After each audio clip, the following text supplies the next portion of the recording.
Cuando lanzamos un dado, ¿qué posibilidad hay de que salga un 3? Ahí ya no. Es 1 de 6, porque tiene 6 lados del cubo. Ajá.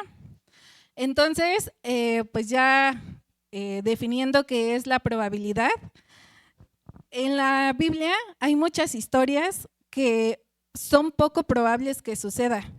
Y sin temor a equivocarme, creo que todas las historias que tiene la Biblia, decimos, ¿a poco sí era probable que sucediera, no? Y ya adentrándonos un poquito, yo tomé 3 historias y una de ellas la encontramos en Génesis 17, del 1 al 2, en la NTV. Cuando lo tengan, dicen amén.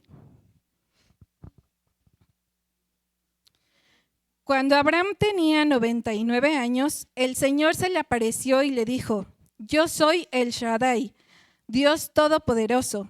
Sírveme con fidelidad y lleva una vida intachable. Yo haré un pacto contigo, por medio del cual garantizo darte una descendencia incontable. Luego en Génesis 17, 15, 17 dice: entonces Dios le dijo a Abraham: con respecto a Sarai, tu esposa, su nombre no será más Sarai, a partir de ahora se llamará Sara, y yo la bendeciré y le daré un hijo varón por medio de ella. Sí, la bendeciré en abundancia y llegará a ser la madre de muchas naciones. Entre sus descendientes habrá reyes de naciones. Entonces Abraham se postró hasta el suelo, pero se rió por dentro, incrédulo. ¿Cómo podría yo ser padre a la edad de 100 años? Pensó. ¿Y cómo podrá Sara tener un bebé a los 90 años? Y regresando un poco a lo que les explicaba al principio de la probabilidad, pues investigando un poco, actualmente no se tiene documentado a alguna pareja que haya tenido bebés a los 90 años o entre los 90 y los 100 años. Se ha documentado que sí han quedado mujeres embarazadas entre los 70 y los 74 años, pero eso ha sido de forma excepcional y por medio de una fecundación asistida. Entonces, pues a los 90 años es poco probable que una persona dé a luz. Esto porque a los 90 años en las mujeres pues ya tuvo que haber pasado la menopausia. En las mujeres la menopausia marca el final de la edad reproductiva de una mujer. Y los hombres sí siguen produciendo espermatozoides, pero ahí pues es poco probable que lleguen vivos para ser fecundados. Entonces, actualmente no hay estadística que haya un embarazo entre esa edad. Entonces, ahí podemos ver que todo lo que creemos nosotros imposible, para Dios todo es posible. Y otra historia de probabilidades nulas está en Mateo 14:24.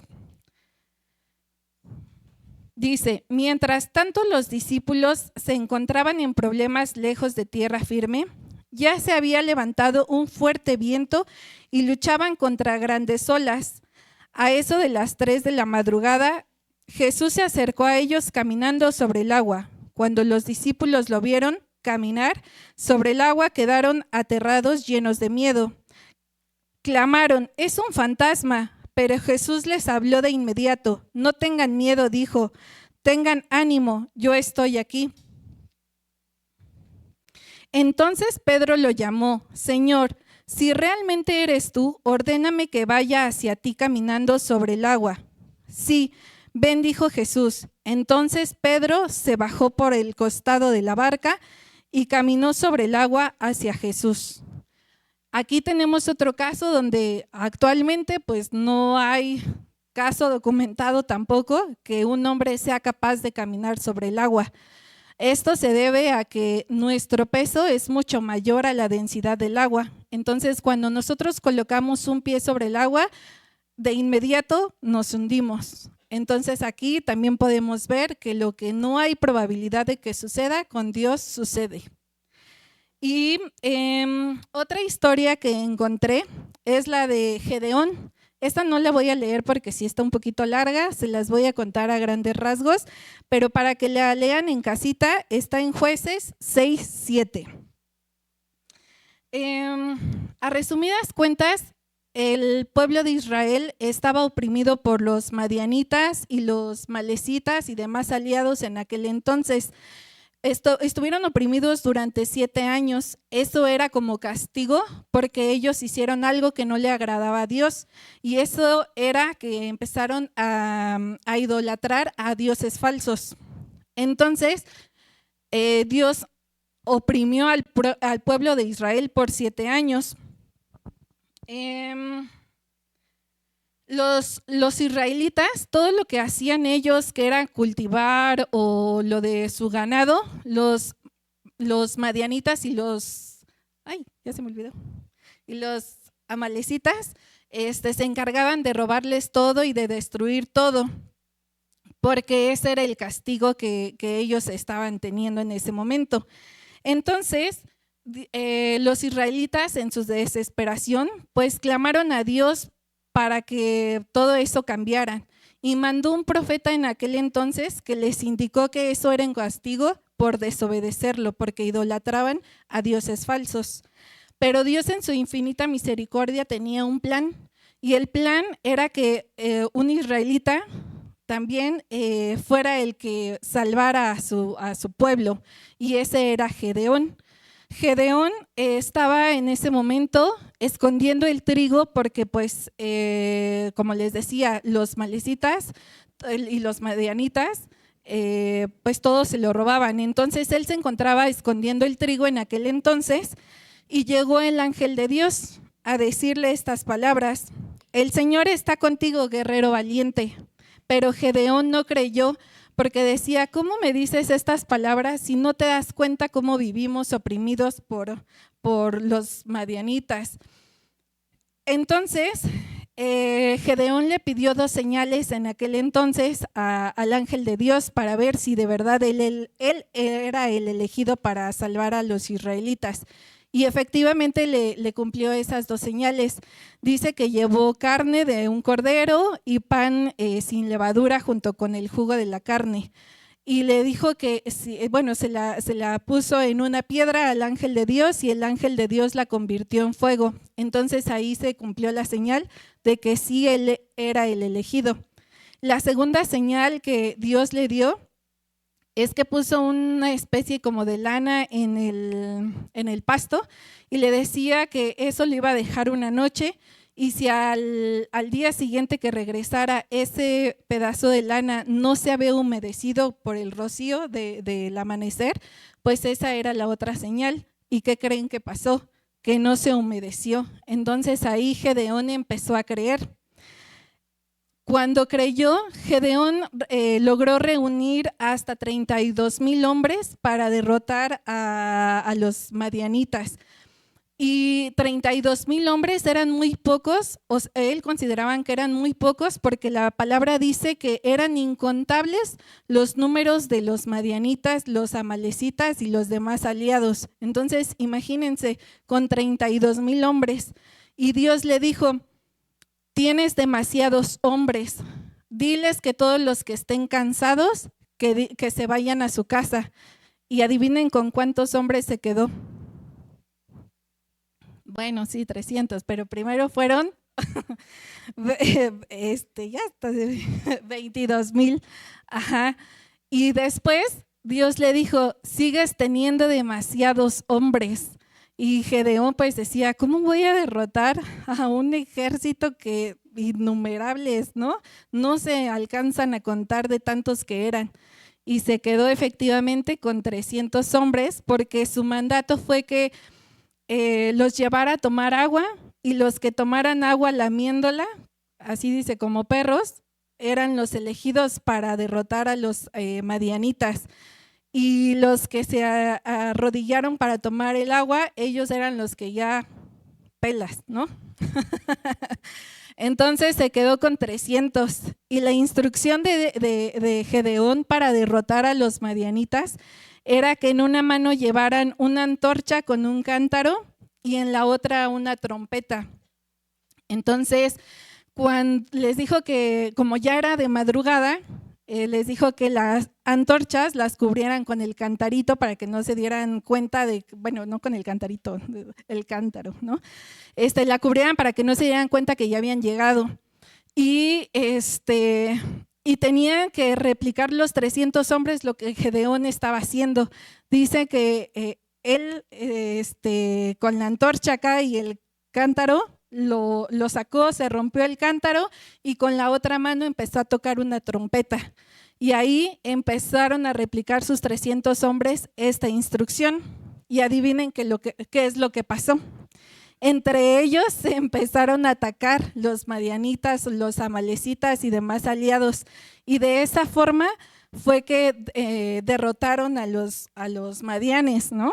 Entonces, imagínense, antes los combates eran de cuerpo a cuerpo, así de corta distancia, y lo que utilizaban eran armas blancas, como espadas, tridentes, lanzas. No es como ahora, ¿no? Lo que ya muchos ejércitos manejan. Y entonces, ¿se imaginan ustedes que tan solo con tocar una trompeta derrotaron a todas esas personas que no se podían ni contar? Entonces aquí vemos que hay otra tercera historia donde lo poco probable Dios lo hace. Y bueno, ahí en la actualidad también tenemos ejemplos. Yo creo que todos hemos pasado por alguna situación que tú ves que pues nomás no jala, pero pasan grandes cosas, ¿no? Y les voy a contar dos que me pasaron. Hace algunos años mi abuelita le dio un derrame cerebral y el derrame le causó pues inmovilidad en su cuerpo. Pero para esto, mi abuelita, como les había comentado ya en alguna ocasión, vivió con nosotros. Ella era como mi mamá. Ella le dio ese derrame, pero en aquel entonces ella se fue de vacaciones hasta Palmar Chico. De aquí son como de 3 a 4 horas aproximadamente. Estando ella allá, le dio un derrame cerebral y pues médicamente dicen que para que no tengas como secuelas importantes, se tiene que atender máximo en 4 horas y media. Eso sucedió de madrugada. Estando allá en Palmar, mi abuelita se puso mal y pues la trasladaron a Toluca. Cuando la trasladaron, pasaron más de 12 horas para recibir atención médica. Y en aquel entonces, cuando pasó eso, mi mamá le dijeron que pues no había ninguna probabilidad de que ella se salvara, que incluso no iba a pasar la noche. Y entonces al otro día fue la sorpresa de que mi abuelita despertó. No despertó en las condiciones que nosotros queríamos, pero mi mamá y yo y mis hermanos y los que estábamos con ella orábamos y le pedíamos a Dios que no la dejara así como en un estado vegetativo, que si era su momento de partir, pues que ella partiera, ¿no? Pero que no sufriera. Pero si la dejaba aquí en la tierra, pues que la dejara bien. Y la sorpresa fue que ella recuperó su movilidad, recuperó su habla. Y a pesar de toda estadística, mi abuelita se recuperó. Y eso pasó ya hace algunos años, cuando yo no creía, sí creía en Dios, pero no como ahora lo creo, ¿no? Después, bueno, ese es como mi testimonio así médico, ¿no? Pero hace unos meses me pasó algo muy bonito, hermanos. Eso se remite desde que entré a trabajar a Telcel. Como saben, trabajo ahí, ¿no? Espero que esta prédica no la vea el señor Slim, porque no le va a gustar. Pero empecé a trabajar. Yo estudié comercio internacional y ya saben, cuando terminas tu licenciatura, quieres o sueñas con trabajar en lo que estudiaste. Yo soñaba en trabajar en una empresa en el área de compras, viajar, comprar, y sobre todo disfrutar mi trabajo. Pero caí en Telcel. Cuando empecé a trabajar, pues la verdad no me gustaba porque pues yo me sentí una vendedora de teléfonos. Estaba frustrada a más no poder. Hasta un día mi esposo tiene un amigo y me presentó como, mira, es su esposa, vende teléfonos. Y yo, o sea, tantos años de estudio para que digan que vendo teléfonos. Dije, no puede ser. Yo estaba así frustrada y hasta era así llorar y llorar. Pero bueno, sigo trabajando en Telcel, que es lo peor, ¿no? Pero trabajaba en un centro de atención que descansaba sábados y domingos. Los fines de semana pues los tenía libres. Mi horario era de 9 a 6 y tiene muy buenas prestaciones la empresa. Por eso es que he resistido tanto ahí. Pero hace algunos años yo le decía a Dios, de verdad, dame otro trabajo porque no me gusta lo que hago. Dame otro trabajo porque de verdad todos los días llegaba a casa y mi esposo me preguntaba, ¿cómo te fue? Y yo le decía, no, ya estoy harta de trabajar ahí, hoy pasó esto y pasó el otro. Y en serio, de verdad, solo me esperé tanto tiempo en ese centro de atención, pues por la comodidad de los fines de semana y el horario. Pero hace como 2 meses hubo una situación en ese trabajo. Mi jefe, que también espero que no lo vea porque sabrá que soy la soplona de ahí, hace algunos meses se suscitó una situación. Mi jefe tenía muchos preferidos ahí, entre ellas eran un grupo de chicas. Hacía distinción de trato y todos los que estábamos en ese centro de atención nos quejábamos muchísimo. Todo el tiempo era de no, si se pasa, mira lo que ya está haciendo y mira esto y mira el otro, hasta que llegó a voces de los gerentes y llegaron los gerentes un día. Ese día que llegaron, nos metieron a cada uno de los asesores a la oficina del jefe, claro está, sin estar el jefe, para preguntarnos si realmente pasaban cosas, ¿no? Y muchos de mis compañeros decían, por temor, pues que no pasaba nada, porque yo fui de las últimas en pasar, nos iban llamando uno por uno. Y cuando salían ellos decían, no pude decir nada, de verdad ya estoy harto, pero no pude decir nada. Estoy harto de mentir, pero ¿cómo voy a decirlo si a lo mejor toman represalias contra nosotros, ¿no? No sabíamos qué es lo que iba a ocurrir porque nunca jamás en la vida se había presentado una situación así. Y yo antes de pasar le dije, Dios, me puse a orar y le dije, Dios, de verdad, tú sabes que estoy harta de esto. No es un trabajo que no me gusta. Estoy harta de todas estas situaciones que se están presentando. Tú dime qué hacer. El chiste es que entré a la oficina de los gerentes y despepité todo. Fue así algo pues, difícil, porque es difícil, aunque yo sabía que estaba hablando la verdad, es difícil porque dije, no, ¿qué tal si sí me corre? No, ¿qué tal si sí pasa algo? Ya, el chiste es que terminó casi el día y ese día yo me quedé como a finales porque me quedé con un usuario. Salí más tarde de lo normal. Y en ese momento yo me encontraba en el almacén porque iba a sacar un equipo para entregárselo al usuario.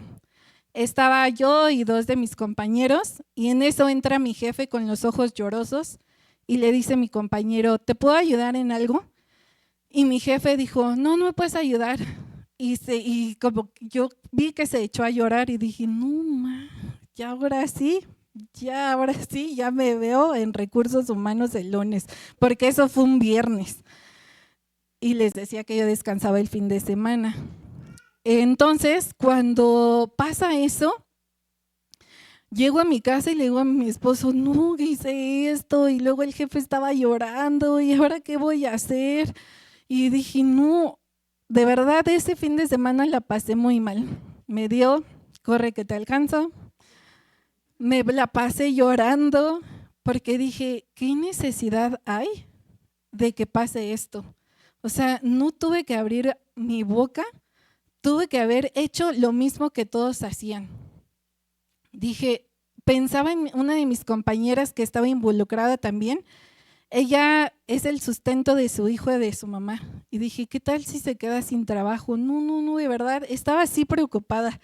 Dije, ¿qué hice? ¿Qué hice? Eh, ya, pasó, llegué el lunes y yo no podía ni mirar a los ojos a mi jefe ni a mis compañeras porque yo sentía que aquí decía soplona. y Y cuando los vi, dije, bueno, ya voy a hacer como que la Virgen me habla y me volteaba, ¿no? Trataba de no mirarlos a los ojos porque yo sentía que yo misma me delataba. Y ya fue, pasaron así una semana y media y a la semana y media me dan la noticia de que me van a cambiar de centro de atención, que me voy hasta Santiago Tianguistenco con un horario de 11 de la mañana a 8 de la noche y descansando lunes y martes. Y dije, no puede ser, o sea, ¿para qué hablé? Pero bueno, dentro de lo malo que yo veía, lo bueno es que era con un ascenso, me dieron una supervisión. Y decía, Dios, o sea, dije la verdad y me estás castigando hasta allá que está bien lejos, el horario está bien feo, no voy a estar con mi familia. Y lo que más me dolía, hermanos, para ser sinceros, era mi estancia aquí los domingos. Y no porque el martes y el jueves o el lunes y el miércoles que es de oración no significa nada, sino para mí los domingos son sagrados porque estoy con mi familia. Y mi familia no solo es mi esposo y mis hijas, mi familia son ustedes, Betel. Y aparte es estar en la presencia de Dios los domingos. Por eso es que me dolió tanto así en mi domingo. Después de eso ya estaba yo en un de que no, ya voy a renunciar. Me la pasaba llorando aparte todos los días. Mi esposo ya me decía, no, ya no llores, o sea, ya no te quiero ver así. Yo lloraba y lloraba y le decía, no, ya voy a renunciar, ya voy a renunciar. Y yo ya estaba con que ya iba a renunciar. Después de eso, en ese lapso de estos meses que pasaron, llegaron a mí muchos comentarios que decían que, bueno, yo no era como la favorita, ¿no? Para tener ese puesto. No era ni siquiera capaz de poder tener ese puesto, que cómo iba a ser yo. Entonces, cuando llegaron todas esas palabras y vi que no era lo que realmente yo quería, me puse más triste y dije, Dios, ¿por qué? No entiendo, o sea, te dije que me respaldaras porque dije la verdad y mira ahora dónde estoy. Me puse a orar en aquella ocasión y le dije, Dios, tú toma el control de esta situación, tú sabes los deseos de mi corazón, tú sabes que no la estoy pasando bien y te pido solamente que tú me ayudes a pues a tomarlo de la mejor forma porque pues las cosas no estaban bien. Después, aparte me di cuenta de que también no era yo como la candidata ideal porque para tener un puesto de supervisor tenías que estar certificado en un proceso de ventas y adivinen qué, no estoy certificada. Esa es una, no estoy certificada. Cuando llegué le dije a mi jefe, jefe, por favor, ayúdeme a descansar los domingos, que no, ya no le inventé nada, hermanos. La verdad fui sincera con él, y le dije, jefe, es porque la verdad voy a la iglesia los domingos. Y dije, ups, creo que este no es un buen argumento. Y ya, pasaron los días, yo oré y le dije, Dios, tú toma el control de esta situación porque de verdad la estoy pasando muy mal. En algunos años atrás me hubiera puesto muy contenta porque tengo ese puesto, pero ahora ya no es lo que me llena, ahora lo que me llena son cosas de Dios. Y le dije, Dios, tú toma el control y aun cuando sea imposible, tú haz lo posible. Le dije, y si no es mucho pedir, Dios, ayúdame a descansar los domingos. Y si no es mucho pedir, en mi cumpleaños. Es mi único regalo que quiero. Y adivinen qué, hermanos. Hace 2 semanas mi jefe me dijo que empezaría a descansar los domingos. Pero lo más bonito es que me lo dio un fin de semana antes de mi cumpleaños.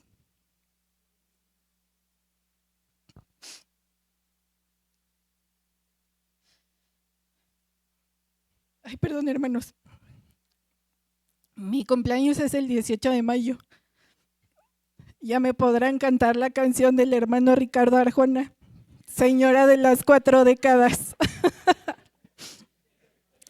Y yo empiezo a descansar el 17 de mayo los domingos. Cuando mi jefe me da esa noticia, y se la dije a mi esposo, porque él era el único que sabía que yo se lo había pedido así. También lloró. Y nos dimos cuenta que sí había una recompensa por haber dicho la verdad, porque yo no tenía ninguna probabilidad de ser supervisor. No estoy certificada. Cuando me preguntaron mis compañeros, ¿qué nivel de certificación tienes? Y yo, no estoy certificada. Dicen, fulanito hizo el examen y no lo aceptaron porque no está certificado. Dije, wow. Ahí fue cuando yo miré que todo lo que yo creo que es imposible para Dios, todo es posible, que Él va en contra de la estadística, de la probabilidad. Mi jefe me dijo, tienes que esperar un periodo de 3 meses, porque en 3 meses estoy como supervisora a prueba.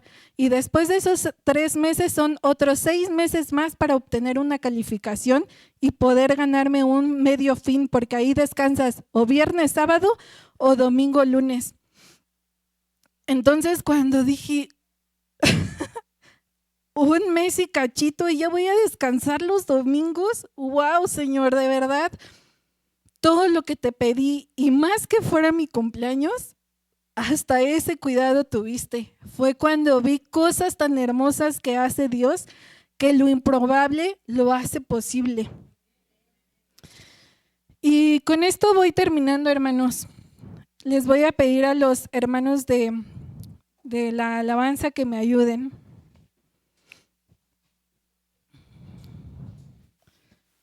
Hoy, hermano, te digo a ti que si tienes alguna situación donde veas poco probable que pases al altar. Quiero orar por ti. Yo sé que si lo hizo por mí, lo puede hacer por ti y no por estas cosas tan pequeñas. Dios es de cosas más grandes. Pónganse de pie, hermanos. Escuché una historia, hermanos, de una chica que le dieron un diagnóstico a sus 4 años. A ella la diagnosticaron con cáncer en los riñones. A los 4 años, a ella le tuvieron que extirpar un riñón y pasaron los meses, pero se dieron cuenta que su salud se deterioraba. Le tuvieron que quitar el 70% de su otro riñón. Cuando se lo quitaron, su papá le preguntó a los doctores que cuál era su probabilidad de vida y los doctores dijeron que solo era del 1%. Dice esta chica que cuando iba a entrar a cirugía, porque los doctores le dijeron que se fuera a casa porque pues realmente su probabilidad de vida era casi nula. Dice que se la llevaron a casa y que su papá dijo, no importa, con ese 1%, yo estoy seguro que Dios va a hacer grandes cosas. Sus papás oraron y un día antes de su cirugía, esta niña soñó con un hombre vestido de blanco, sentado en su cama, y lo único que le dijo es, todo va a estar bien. Dice que soñó que la acarició en donde ya no estaba su riñón. Al otro día de su cirugía, dice que su mamá la veía toda desencajada, porque pues como mamá pues te preocupas por muchas cosas por tus hijos. Dice que estaba muy mal, que a pesar de su corta edad ella recuerda bien el rostro de su mamá y estaba totalmente preocupada. y le dijo, mamá, no te preocupes, ayer soñé con un señor que me dijo, todo va a estar bien. Cuando entró a cirugía, sus papás esperaban en la sala de espera y salieron los doctores antes de la hora programada. Cuando salieron los doctores le dijeron a sus papás que no había nada que hacer porque ella había sido sana, que no tenía nada, que sus riñones estaban ahí en su lugar, que no se lo explicaban cómo había pasado, pero ella estaba ahí. Entonces hoy, hermano, te invito a que te quedes con esa historia. Si tú tienes una situación donde tú ves que tu probabilidad es del 1% o es nada, no importa, hermano, no te canses de orar, no te canses de pedir en la mañana, en la noche, todos los días por esta situación. Por eso es que salió el título de mi prédica, el 1%. Cuando tú veas que nada es posible, Dios lo hace posible. Y no sé cuál es tu situación, hermano. No sé si tú estás esperando que tu esposo venga, que tu esposa venga, que se restaure tu matrimonio. Si tu economía está mal y haces un negocio y sale mal, y haces otro y sale mal, o te dieron un diagnóstico donde dijeron los doctores que no hay nada que hacer, tú no te preocupes, hermano. Dios te va a dar todo aquello que tú esperas. Solo Él te dice, esfuérzate y sé valiente, no temas ni desmayes, porque yo, Jehová, voy contigo a todas partes. Y cuando pase esto y veas que la situación no cambia, ten por seguro que Dios está trabajando. Porque, ¿qué dice en Jeremías 29:11?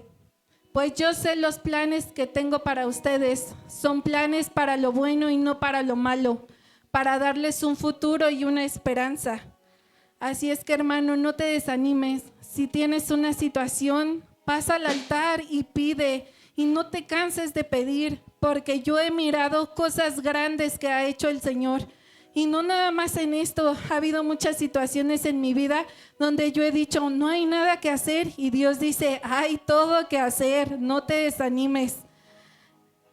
También que dice en Romanos 8:28, hermanos, porque sabemos que todos los que aman a Dios, todas las cosas les ayudan para bien, porque conforme a su propósito fueron llamados.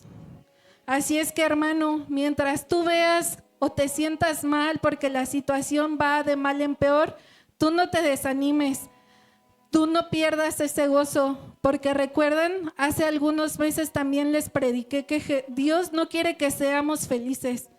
¿Por qué? Porque la felicidad es solo pasajera, es momentánea. Dios quiere que tengamos ese gozo en nuestros corazones, que aun cuando tú veas la situación mal, ese gozo no se vaya, que ese gozo sea inamovible, que no importa, que tú tengas una sonrisa en tu cara todos los días, aunque te sientas quebrado por dentro, porque el gozo del Señor está ahí en todo momento. Ese gozo no se puede ir de ninguna forma. Esa es la invitación el día de hoy, hermanos. Quédate con esto. Para Dios todo es posible, aunque a ti te hayan dicho que es imposible. Gracias, Señor, por este momento.